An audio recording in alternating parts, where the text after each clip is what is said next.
How's it going? Speaking of Rapture, it's going bad because I finished my sub goal and finished all of Bioshock Infinite and Burial at Returned Sea. to Rapture, indeed. So I always remember being told. I remember I was talking to my actually yes, I remember who told me this. I have a friend that told me that Burial at Sea was the best part of Infinite, and That is a not uncommon statement from the time.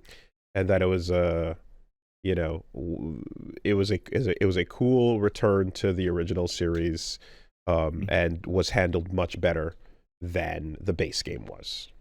So we've talked and mocked a good deal of Bioshock Infinite's base plot over the years. The game is now 13, 14 years old. I feel very confident talking about my issues with Burial at Sea in more detail than you would otherwise see. I'm gonna just put it in a in a bullet that will hit you right in your heart. Burial at Sea is the Parasite Eve third birthday of the Bioshock series. Oh, It is the my Star Ocean till the end of time of Bioshock. Oh my God, that's fighting words. Wow, that's violence. You chose violence. That's a crazy thing to say. You know, you know what? You know what's a crazy thing to say? Friend of the show, Gene Park, reporter over at the Washington Post, was watching my Burial of the Sea Part 2 stream and threw down in the chat for realsies and clarified he totally meant it later. I have not felt this sick since I had the cancer. Okay, Gene gets to use that one. He's just holding it in his fucking pants pocket, just ready to that's pocket stand it at something. That's a nice one you can drop when the time is right. So what the fuck? Okay, so we have two paths to go down here, right? Oh, is it one is okay, how does it actually physically play? Which is because Bioshock Infinite has the two arguments. One is that the story doesn't make any sense. And is actually poorly written and not actually as interesting as it thinks it is. And the second of which is that Bioshock Infinite actually plays way, way worse than Bioshock 1 and 2, which it definitely does. Wait, hold on, stop, pause. The two arguments are this game's story is garbage, and no, the gameplay is garbage. That's the two sides to stand on. That's the two sides of the story. Yeah, that's the two sides of the coin. Gotcha. Okay, just making sure. Yeah, because it's one of those things where people are like, oh man, the story was so mind blowing, and they go, yeah, maybe it was kind of dumb, but I had so much fun playing it, right? And then you're like, no, you didn't. Like, it's one of the few things I actually feel like really confident in saying, like, no, you didn't. You were 12. Okay. Like, that's why. So one of the big I'll go with gameplay first, right? So one of the big problems that's happening in Bioshock Infinite is you only have two guns at any given time, and that's weird, and that sucks. And the skyhook stuff is like really, really like underutilized, and also not actually that big of a deal. Elizabeth just throws you ammunition whenever you need it. You know, it's all the elements that were made interesting about Bioshock 1 and 2 are just gone. You have way, way, way less options. All the vigors and plasmids that you get in Bioshock Infinite, I think like 60-70% of them are stuns. The Crow is a stun. Undertow is a type of pulling stun. Black stun, blue stun, red stun, yellow stun. Yeah, it's and one's a grenade. Like they're very boring. They're very dull. So overall, it's like a massive step down, right? So we get to Bioshock Burial at Sea, Bioshock Infinite Burial at Sea, of which there are two parts. It's part 1 and part 2. They're totally separated. There's story continuity, but like gameplay wise, you're not like carrying your gear in from one to the other, right? Mm-hmm. In Bioshock Burial at Sea, part 1, you go back to Rapture, and you're like, wow, Rapture looks really cool. It's really interesting to be in Rapture before it falls apart, right? It's before the New Year's, so it's actually like a normal place. It looks gorgeous. and you do your walk and talk, and you hear, little rapturisms and people arguing about the free market and just being a whole bunch of stupid hypocrites. And you start to run into like gameplay contrivances that ruin the I'm going back to Rapture thing. So Booker, who you are playing as in Burial at Sea Part 1, just has a couple of the BioShock Infinite vigors. He doesn't have plasmids. He has the ones from BioShock Infinite. Okay. And you just buy them in the you can buy a couple extra in a vending machine, and they're the ones from BioShock Infinite. They are not the equivalents from Rapture. It's not Electrobolt, it's Shock Jockey. And it works like Shock Jockey. And it acts like Shock Jockey and all that stuff. Okay. So all of a sudden you're like, that's weird. Okay, so just gameplay mechanics from Infinite are just dropped into Rapture. Yeah, and then you walk over to a dead body, and he goes, "Oh, cool, an air grabber."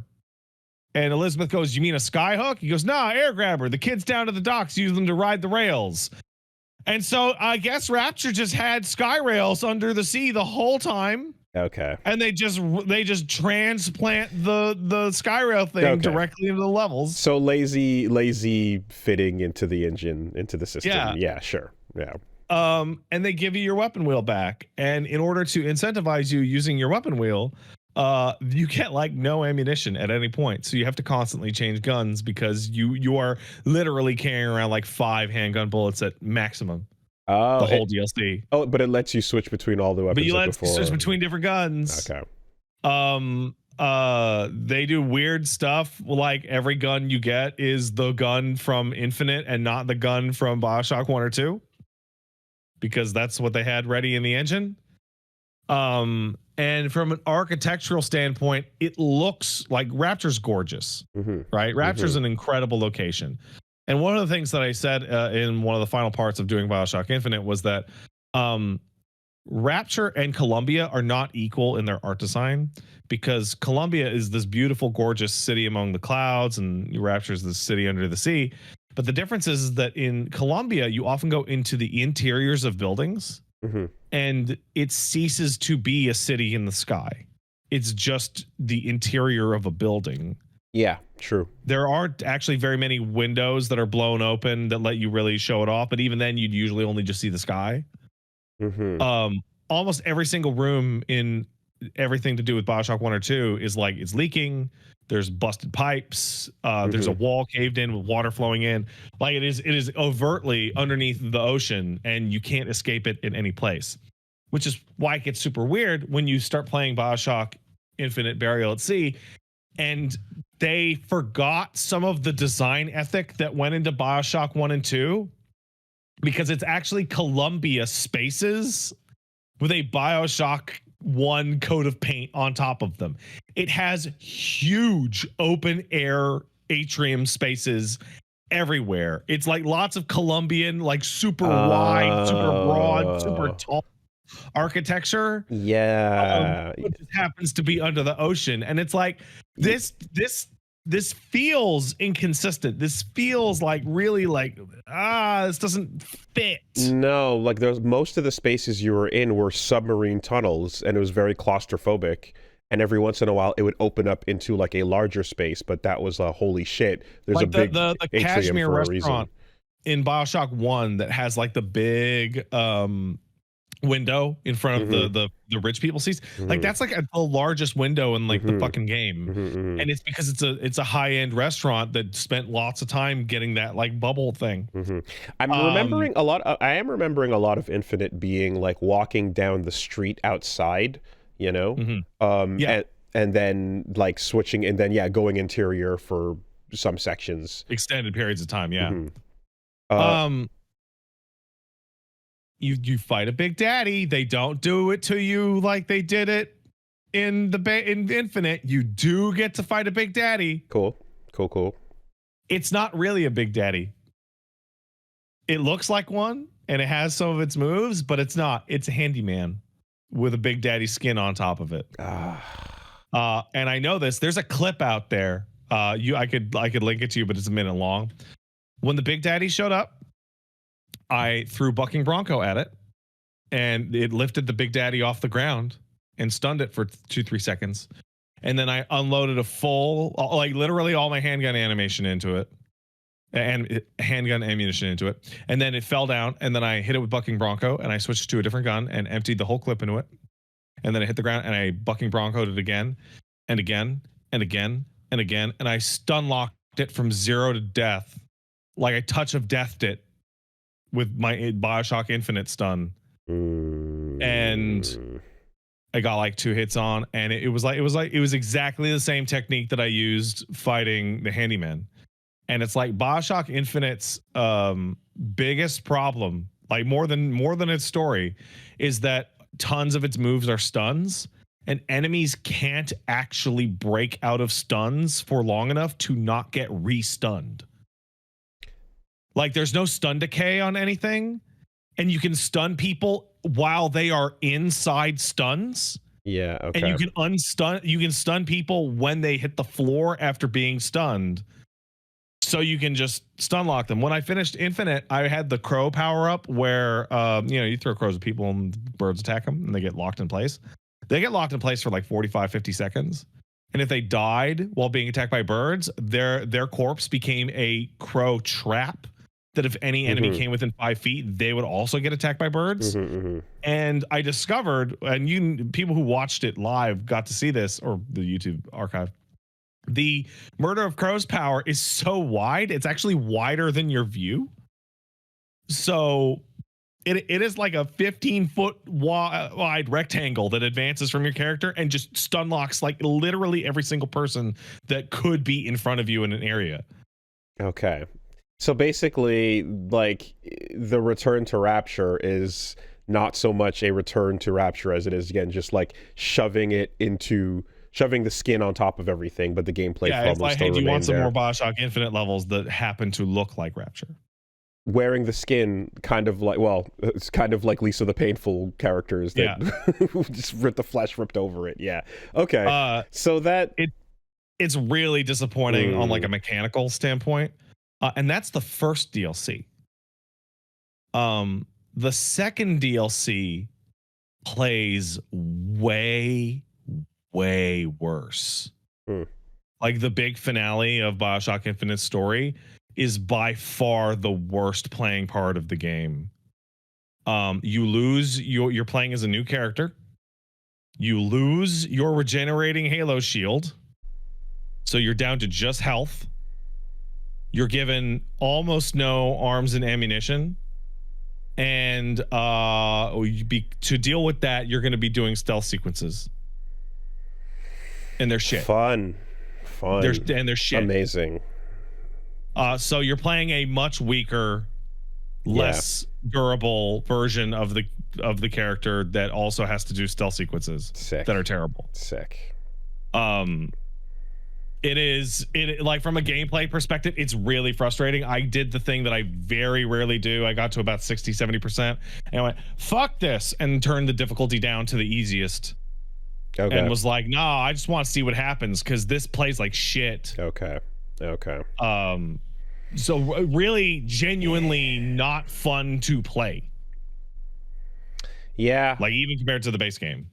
I saw, as the discussion has been going on about this since you returned to it, I saw someone kind of point out that, like, so one of the simplest things about the original Bioshock games that worked super well was the goal was really clear. You were trapped in this underwater submarine libertarian hellhole. Escape. And it was a nightmare. There are monsters everywhere. Just get the fuck out. That's it. Yeah. And I saw that thread as well. Yeah, versus in Colombia where it's unclear and you're leaning into it and you're trying to find the people and the motivations. You're trying to find her, but it's not quite. It doesn't have that same spark that's driving you forward as you go through it. I don't know if I talked about it here, but I talked about it at length when I was streaming it, where one of the first things Elizabeth does when you run into her in her tower is open up a portal to Perez. And then the ambulance almost hits her. And so like the whole game, you're like, we could just leave. Like you could just do that. We could just leave. We just go anywhere. Like like 60% of the BioShock Infinite's plot is like we got to get an airship to leave, but you could just leave. You could just leave like that. And What was the reason she why? says, Yeah, what was the? "Oh, I always get brought back. I always feel drawn back because of my family." But she doesn't know anyone, and she's the only person she's ever met in her life is Songbird, and she hates Songbird. So Okay. like it just doesn't make any sense. Like you could just leave at any point. It would be no problem, right? Because I do remember that portal, and I don't remember what the contrivance was against it. Yeah. Okay. So yeah, for a gameplay perspective, it's really bad. It's really, really terrible. It is by far the worst of all the gameplays between all of them and all their DLCs. So that's the bedrock so then, that the following statements are going to rest on. Yeah, I was going to ask, what do you think it is then that makes that such a common sentiment that people say that's the best part of BioShock Infinite? Is it because simply Rapture is an incredibly cool location? Is it just the nostalgic return to the location? Absolutely, 100%. And the feeling behind 100%. that? Yeah, okay. Because now we're going to talk about the story. And you're going to have to reevaluate the person that told you like their taste as to them saying like that was the best part of BioShock Infinite. So I'm going to spoil the BioShock Infinite base game, and I'm going to spoil the DLCs here because there's way too much to talk about by dancing around it, right? So be warned. I'm gonna talk about it. So do you remember? Ken Levine? And I know you do because we joked about it last week. Being like, no, don't do the porn on the Elizabeth. No, very wrong to do. Yeah, very bad. So we're going to start out by Elizabeth being visibly older and having like gotten a BBL and breast implants. Like she's packing it in. It's crazy. It's ridiculous. Wearing what is canonically a prostitute's fetish outfit. Like you find an audio log from the sex worker she stole the outfit from. As she like literally breasts boobily around and heaves her bosom. How much time later has passed from in game or like in game, the real world? In game. A half hour. Oh, it's just okay. No, sorry, 2 months. 2 months later. Okay, so just the Elizabeth art asset has been updated to breast boobily around. Yeah, absolutely. Gotcha. I can okay. You can get, you know, I can burial at sea Elizabeth. Let me just get a photo of this. Yeah, here you go. This is a perfect example of her new design. Just absolutely just her cup size is bigger. Okay. And she's doing the noir dame stuff, kind of stuff. So, all right. You're playing as Booker in Burial at Sea, Part 1, which right away means that everything that you ever said to defend the not you, but the royal you, to defend the ending of BioShock Infinite is wrong because the drowning at the baptism didn't work because there's more Bookers because it's infinite, right? So you just jump into it. You just jump into a different one. Yeah, you're just playing as Booker and Rapture. And the entirety of Burial at Sea Part 1 is Booker knows this little girl who got disappeared, and they suspect she got turned into a little sister, and Elizabeth wants to help him find her. So you're going to different parts of Rapture to try and track her down. You run into Sander Cohen. Okay. I see. I would have always assumed, without knowing like how it gets set up or why, that this was like in an alternate reality before all the shit that happened at the end of Infinite went down.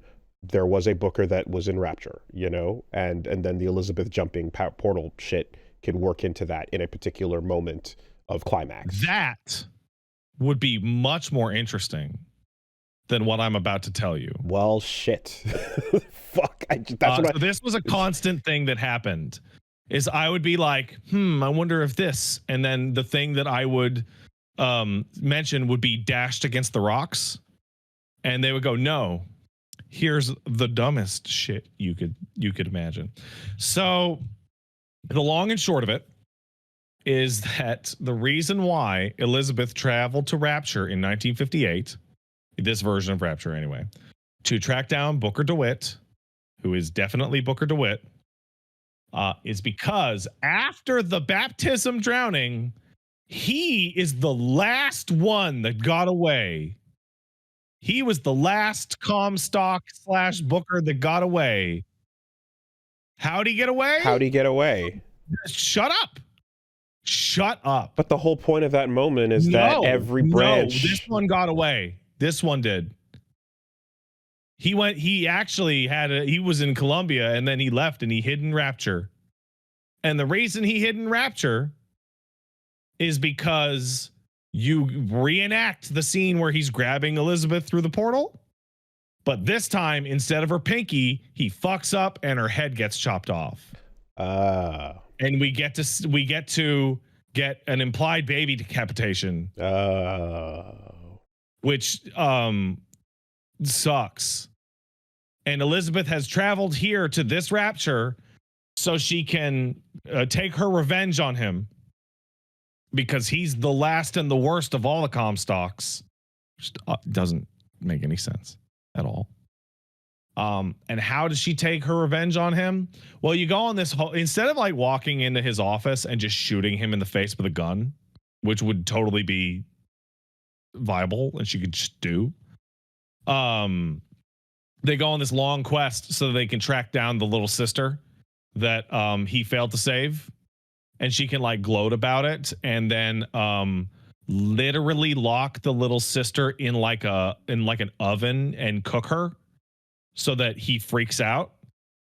And while that's happening, Elizabeth's like, see, you fuck, and then a Big Daddy kills him. And it's like wildly psychotic and cruel. What the fuck? For the Elizabeth character. What the fuck? It is absolutely like fucked. Like, instead of just taking her revenge on him, she like cooks a little sister in like a microwave hallway. Jesus and like Christ. as the little girl is like screaming to be let out of like the because they heat up the vents in the and she's like screaming to come out. It's like interspersed with like, oh, here's how little baby Elizabeth got decapitated. By the way, this one Booker got away though. Even though you got all the Bookers, this one got away. Is this in Fallen Rapture or like Peak Rapture? So this is actually a really good point. So this takes place in about a week before the New Year's Eve, where it all popped off. Okay. And this is taking place in Fontaine's department store, where Andrew Ryan has taken Fontaine and all of his goons and just thrown them at the bottom of the ocean, and they're in jail. Like, they can't get out. They're just stuck in the sunken version of Fontaine's housewares department, basically. Mm-hmm. So this is pre-Crisis Rapture, but the part you're in is like a fucked up jail / department store. So that's why it's all torn to shit, like you would expect from a Bioshock game. Right? So you're like, okay, that was absolute psycho behavior from Elizabeth. Yeah. She later on goes to say that she spent months performing for Sander Cohen so she could find out where the little sister was, so she could trick Booker into going to go get her so she could shame him, when Booker has like a available office off like a main plaza that she just knows where it is. Like, the whole point of her like finding the girl and then showing off, and he gets his memories back, and you fuck, and then a Big Daddy kills him. It's like it's super weird and psycho behavior. It's absolutely crazy. And she's super evil. And so the narrative then shifts at that point. That's right. So that's the end of Burial Sea Part 1. In which, at the end of Burial Sea Part 1, Elizabeth has taken her revenge against the final Comstock, a concept that invalidates the entirety of the main game story. Doesn't make any sense at all. And so we start up Bioshock Burial at Sea 2, in which we get to see a nice little version of Paris, which has like a child dancing around in Paris holding a gigantic baguette over his head, like what I think Americans think is happening in France. The postcard France that Japan believes in. That's right. And then turns out that's like a dream or like a parallel, whatever, right? And then Elizabeth snaps out of it. And Burial at Sea Part 1 is like pretty bad. Burial at Sea Part 2 is the actual, like, this is the kill shot. So what we discover is that after Booker got killed by the Big Daddy, the one that I stun locked to death in like 2 seconds, he gets killed in the cutscene. After that happened, and she took her revenge on the final Booker, the Big Daddy turned around and immediately killed her. Like instantly, like just saw she was there and went, and crashed her through a wall and impaled her on a beam, and she's dead. Sure. And then off camera, the Elizabeth that still has all her powers was like, I would like to go back there to the same spot where my dead body is, because I feel bad about that little girl that I torched in a fucking oven, and I should actually save her because it's wrong that I didn't save her.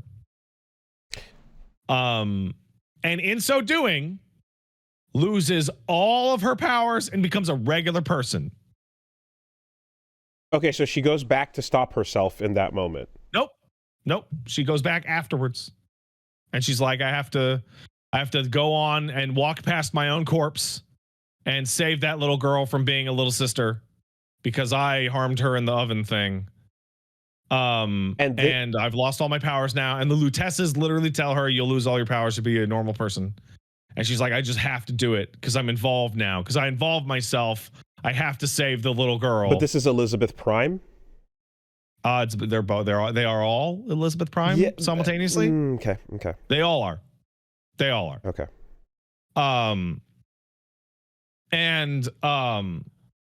So right off the bat, they explain, well, because Elizabeth came to a universe in which she was already dead, she lost all her powers and became a normal person. Okay, and she knew what that Elizabeth did because of their connection.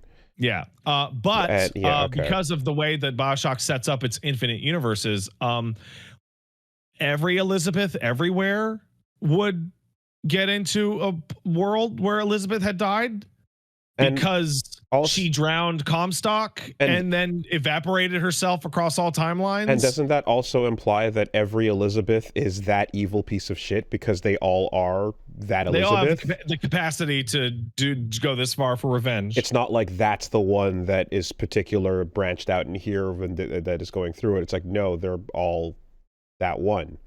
So this is a flaw with her as a character universally. Yeah, no, and they do, to their credit, say they point out like father, like daughter, in that like she's actually like kind of a fucking piece of shit. All Elizabeths like and Booker. the multiverse Elizabeth universal prime is garbage. So I want somebody, a Quick Lane in the chat pointed out something really important. This is really important. This is a big detail.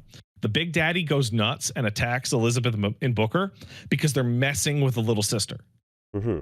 Right? Mm-hmm. That's the behavior you would expect. Yes, correct. Okay. So you start going through Fontaine's housewares department, and she's just a regular person.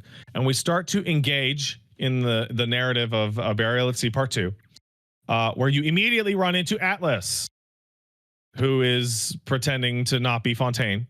Right. Okay.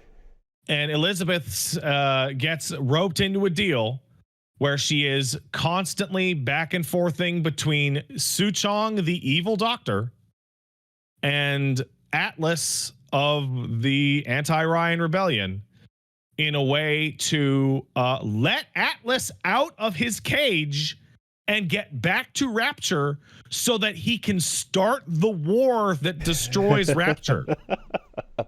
Okay. So she's also directly responsible for the events that and she's working with Suchong because guess what? You know what Suchong had in the background of Bioshock 1? he had a working tear machine, and him and Fink, they would talk on the phone all the time. And they co-developed the Big Daddy, Songbird, Vigors, Plasmids, etc. That was actually all co-development across Infinite and BioShock 1. And do you know why no one's super nuts in BioShock Infinite from plasmid use? Because Fink just figured out a way to make them safe. So Fink's like, oh, if you drink them, they're safe. They don't make you go nuts. It would have been fine the whole time. Yep. Okay. Now it does use 10 times as much atom, which is not good for business. Okay.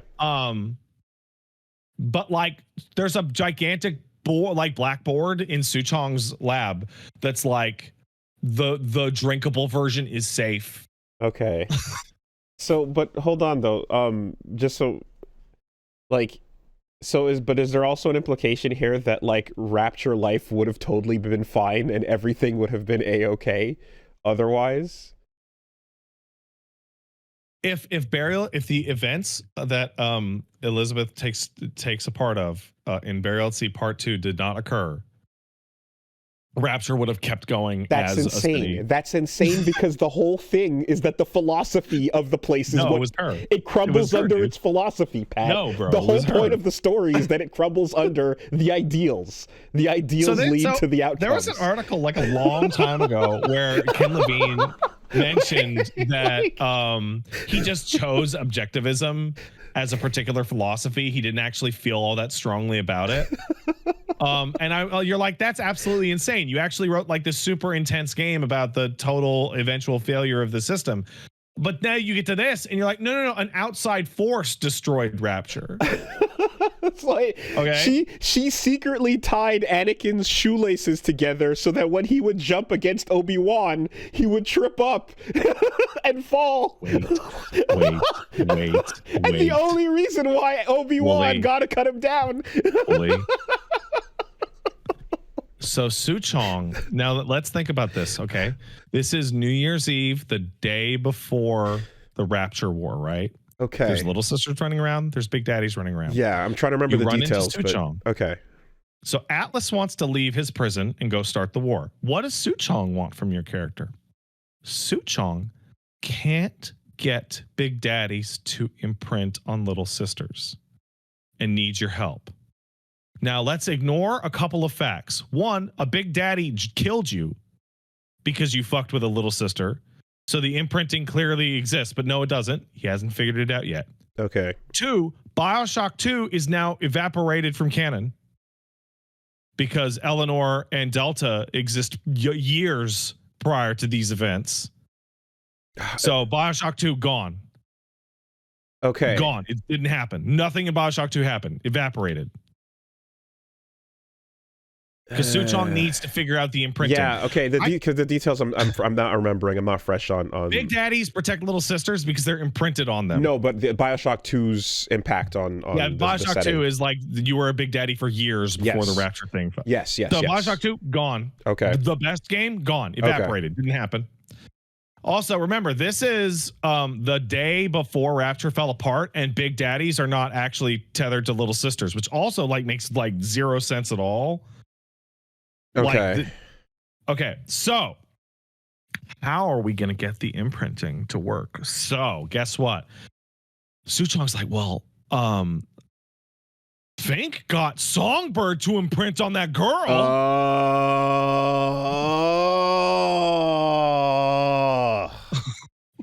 Oh, come on. That? They just fucking, Oh, so, that sucks. So, and you fucking think you're fucking mad. Get ready. So Suchong's like, yo, you have to go back to Columbia and get a lock of the hair that he used on Songbird, which of course is Elizabeth's own hair, but that's not actually important, right? You got to go back to Columbia. So what happens? We go back to Columbia. And we go back to Columbia, dead center of the middle of BioShock Infinite, while Booker and you, Elizabeth, are running around doing BioShock Infinite stuff, right? So you arrive in Colombia and you're like, I got to get to Fink's lab. Well, if you remember, Wooly, I don't know, this is a bit of a minor detail, but if you remember, Fink's factory was the site of the big battle between Booker, Elizabeth, and the Vox. So while you're crawling around in the vents, you find a vent you can look through, and you know, the Lutesses are there. And they're doing their, oh, we're magic. We're basically pixie demons. Who are they talking to? Oh, that's right. They're talking to Daisy Fitzroy. And they're talking to Daisy Fitzroy. And do you know what they're telling Daisy Fitzroy? They're saying, listen, Elizabeth is really important, and she needs to become a powerful, independent woman.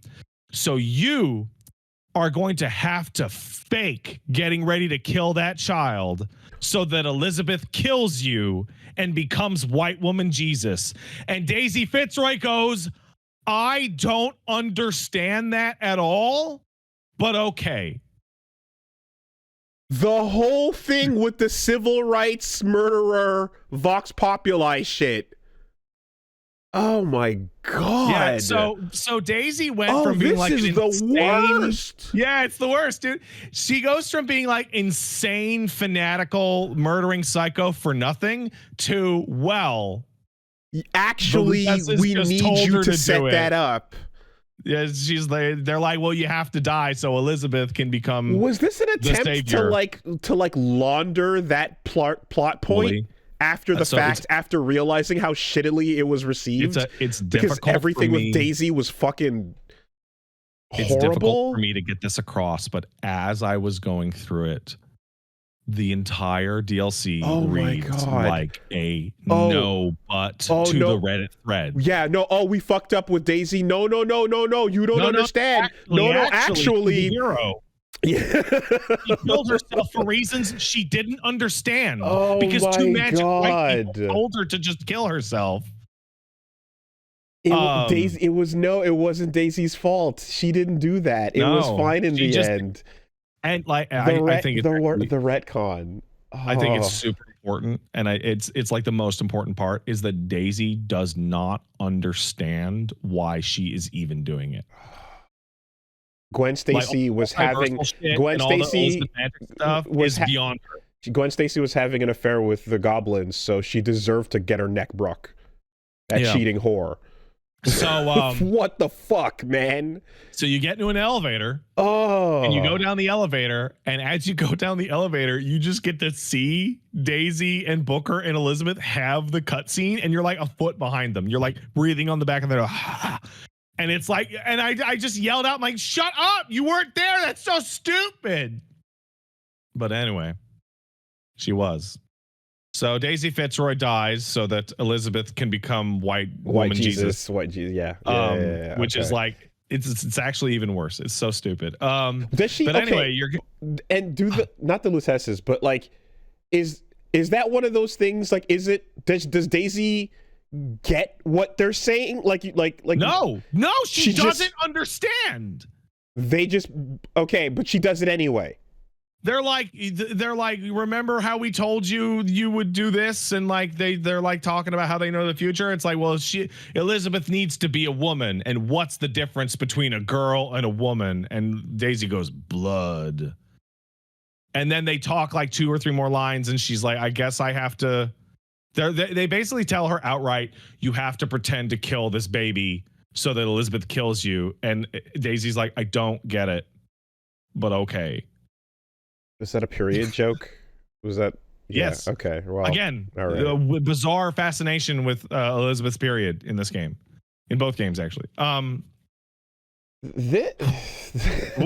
right. So okay. We get to we get to Fink's lab. Okay.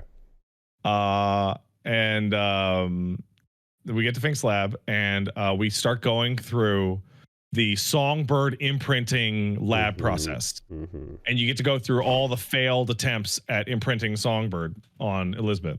And at one point, she holds up a big document that basically describes how Fink tried to just put a bunch of oxytocin injectors in Songbird's suit that would just blast off every time the Songbird saw Elizabeth.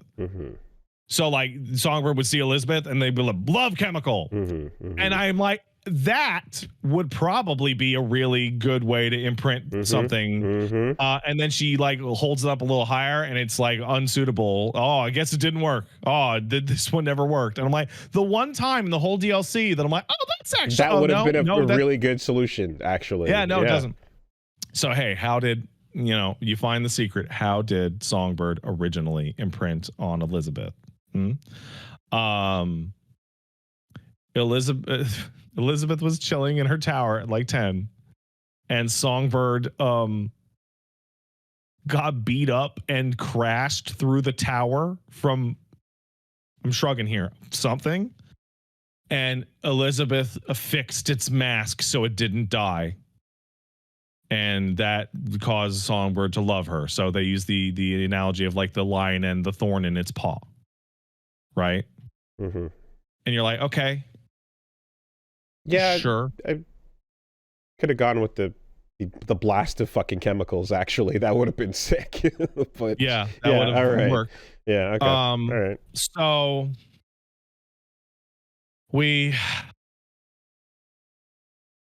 Elizabeth gets back to Rapture, and of course, she has the magic particle that lets all the Colombian ships fly. But she has no powers, right? This is regular. No powers. Yeah. Okay. So she goes to the top of the housewares department and puts the little flying particle inside the building. And hey, look, Fontaine's housewares department is rising from the sea and can now reconnect with Rapture. And so Atlas has essentially been let off his leash, right? Atlas then, and this is the part that like it really feels like they didn't remember who Atlas was as a character.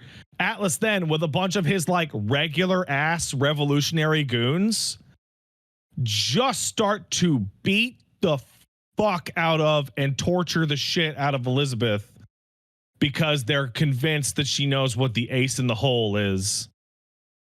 And they just keep asking that over and over and over for like a period of weeks. As the war is going on in the background, they're just kicking the fucking shit out of Elizabeth, and also causing you to go through the setup to a transorbital lobotomy, which is done from first person, because they just keep, we need the ace in the hole, we need it. And they assume she has it.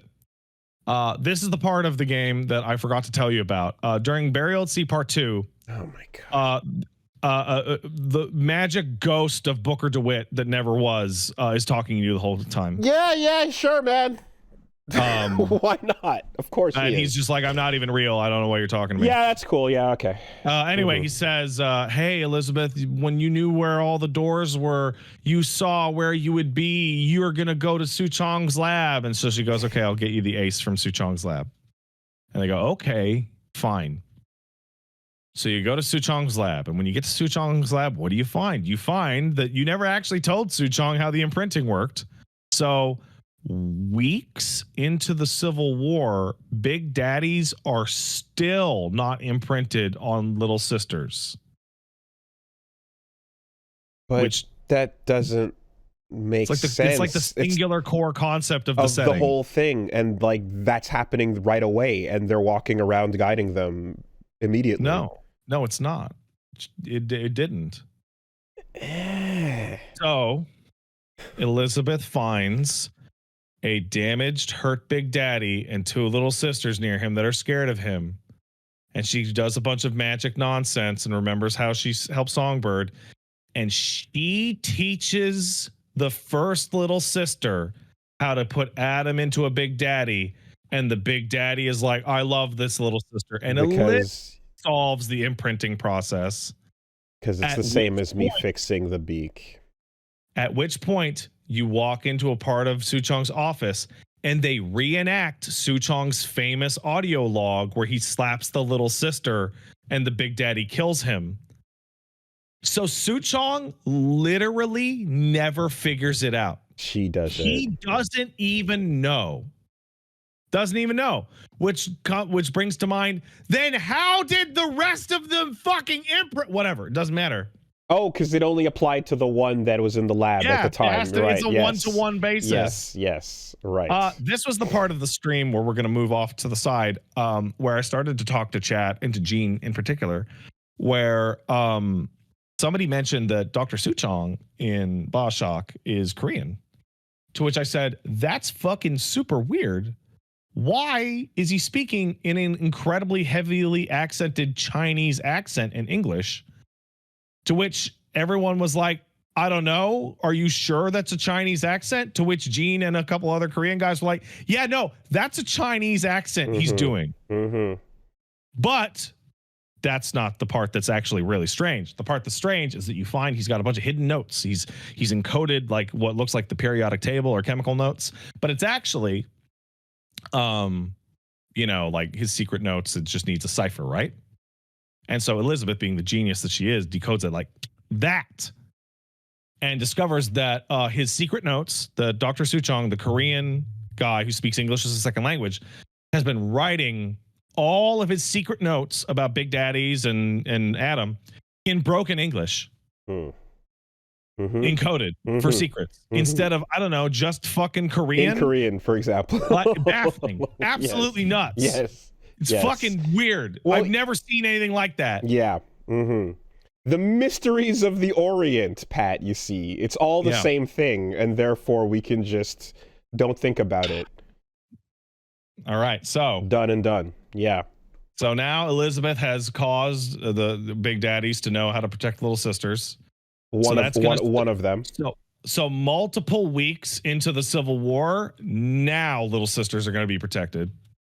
Once the Big Daddy, I guess, tells all his Big Daddy friends how it works. But the ace, she has to get the ace back to Atlas. Well, I don't know if you remember the term ace in the hole from BioShock 1, but the ace in the hole is a little piece of paper that says, would you kindly? Would you kindly? Yeah. So she gets the would you kindly thing, and then has a vision of her in an airplane bathroom walking down the aisle while some guy's smoking and pulls a gun out to take over the airplane because he's got a goofy little sweater on because it's Jack. Look, she sees the vision of Jack from BioShock 1. Remember the beginning of BioShock 1? Elizabeth was there. She was on the plane somehow. I don't know. So she gives Atlas the would you kindly, and he goes, cool, now we can go do BioShock 1. And then he beats her to death with a wrench and she dies. And in her final moment, she sees a vision of the future because one of the little sisters, this little sister that she had to save, that little sister was one of the little sisters in the BioShock 1 good ending. And you see her get out of the bathysphere and walk over to Jack in his stupid little sweater and hug him. And she's like, I guess it was all worth it. And then she just dies. Oh my And we have gone from an infinite multiverse to everything in BioShock Infinite happened so that Elizabeth could be responsible for every single thing that happens in BioShock 1. And her vision looks past the entire tragedy of the first game to just that's one the part that really slams it home, where she's like, it's all worth it because I saved this one little girl. Dude, that like 1 million people died in the whole thing. Like, the whole thing. Oh my God. Wow. But on the plus side to all of this, Elizabeth's new design is really hot. And you find a child indoctrination center run by Andrew Ryan, in which you discover that Andrew Ryan has a persona called Ryan the Lion that teaches kids about the parasite. Sure. That even has his little mustache and his tie. Wow.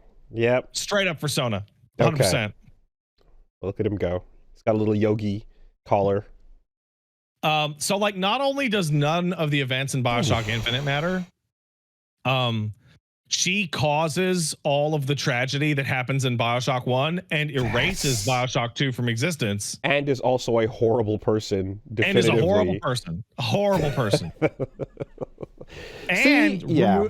so Yeah. like Jack Like- in BioShock 1 is like a commentary on lack of choice as a player, because Jack has no inherent control because of Would You Kindly. Yes. Yeah. But the point of Jack is that he breaks free from that control and has his morality one way or the other.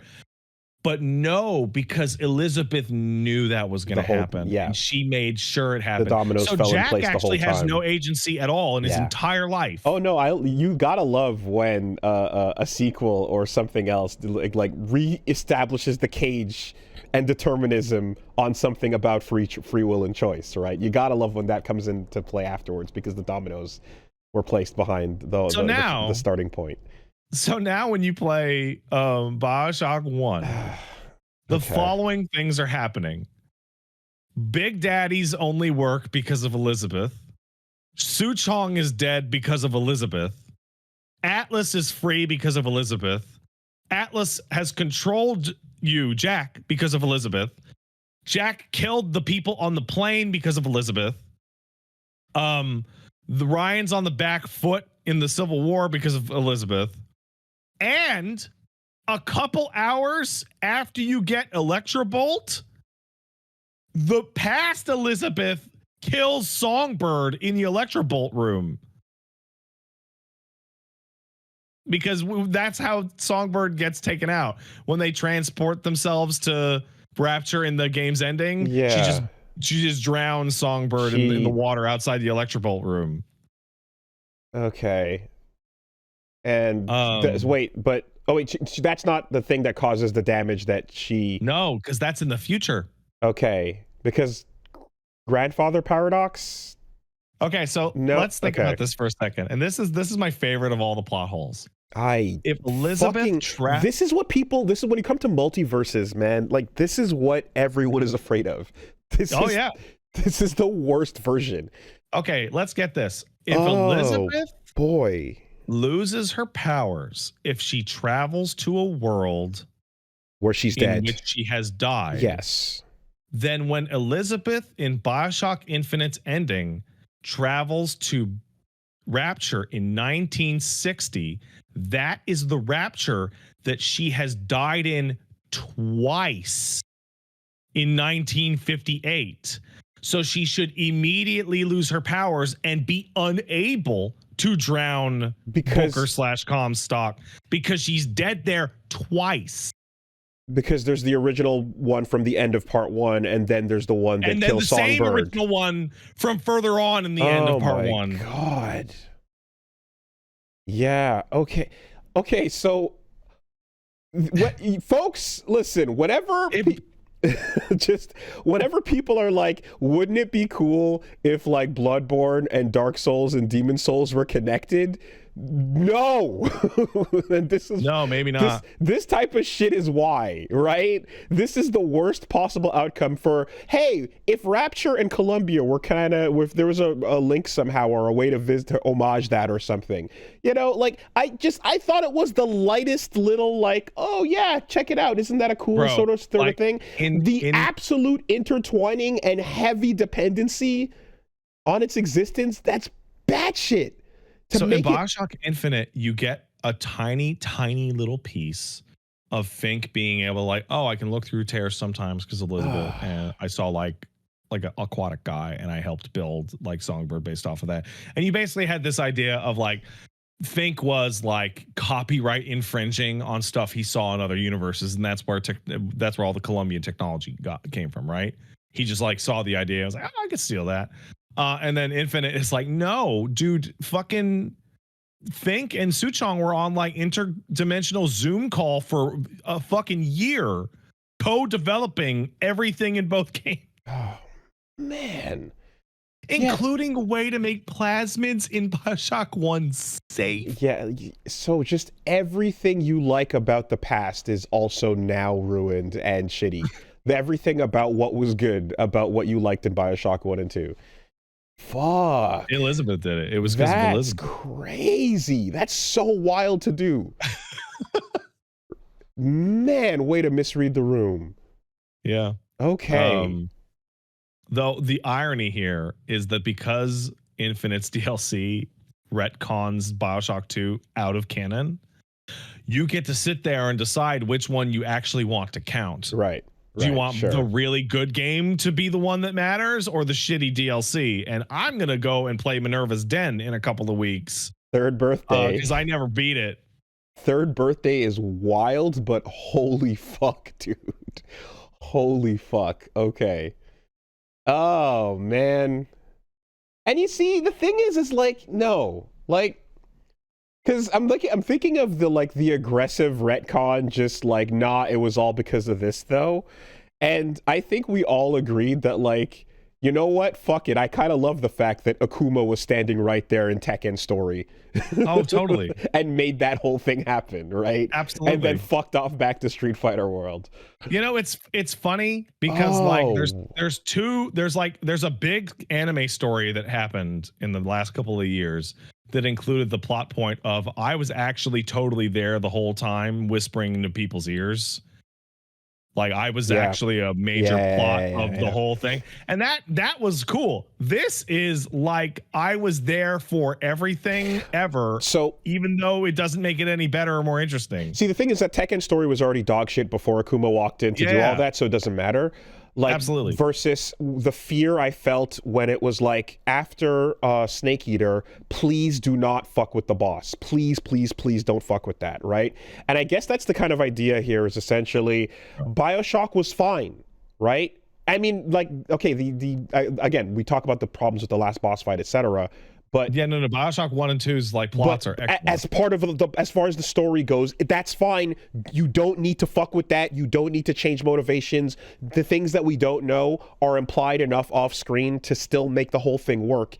And like taking your fuck up and then shoving that fuck up even further so that it's not just contained to the game it's in, but the tentacles reach out into the past as well, is the worst possible thing you can do. Yeah, I got one for you. I got a bigger one. This is taking the fucking Prometheus goop and shoving it into Alien, right? It's taking the shit from the future that's garbage and ruining the past with it. Hey, do you remember when Skullface was behind you during the entirety of Snake Eater? He was there the whole time. You remember that? Remember Skullface? Remember when he was there the whole time? He was there. But no, I actually do have one worse for you. Because Elizabeth being an interdimensional external force, she unfortunately proves Andrew Ryan correct.